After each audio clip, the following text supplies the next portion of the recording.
Kate Middleton était de retour dans sa ville natale de Reading, au sud de Londres, ce jeudi 17 novembre. Mais pas vraiment par nostalgie. En effet, la princesse de Galles effectuait un déplacement officiel dans un centre d'accueil de réfugiés ukrainiens où elle a pu rencontrer des hommes et des femmes déplacés en raison de la guerre qui s'est abattue sur le pays depuis février. Une guerre menée par la Russie, contre laquelle le Royaume-Uni s'est fortement engagé publiquement, amenant parfois de grosses tensions. Vladimir Poutine, notamment, avait été furieux d'être l'un des seuls dirigeants du monde à ne pas être invité aux obsèques de la reine Elisabeth II, auxquelles se trouvait cependant Olena Zelenska, la première dame ukrainienne. Une première dame plongée en pleine guerre qui avait cependant pu rencontrer Kate Middleton lors d'un entretien privé et lui faire part de toutes les horreurs vécues ces derniers mois.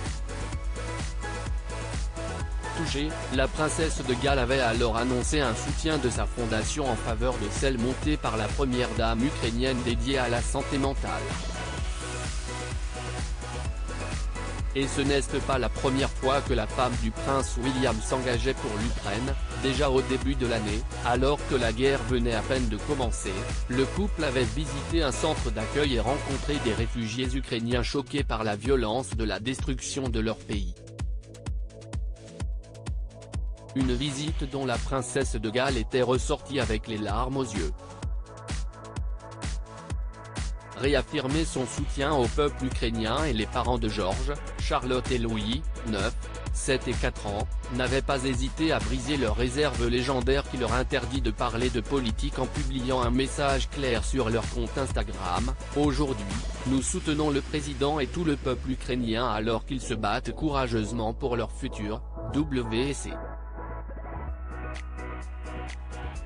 Mais cette fois, la visite s'est faite sans larmes, et dans la bonne humeur. Arrivée très souriante, Kate Middleton a été accueillie par les réfugiés du centre qui lui avaient fait un gâteau traditionnel, accepté de bon cœur. La princesse a pu ensuite prendre le temps de discuter avec eux et réaffirmer son soutien à Olena Zelenska. Et comme toujours, la tenue choisie était très symbolique, sous son manteau camel de chez Max Eco, déjà porté récemment, la jeune femme avait une robe bleu marine et jaune à poils cabanette, transparente en haut, associée à des escarpins bleu marine. Du bleu et du jaune, comme pour rappeler le drapeau ukrainien. Lors de cette sortie engagée, Kate Middleton est allée à la rencontre des enfants très touchés d'avoir une princesse à leur côté.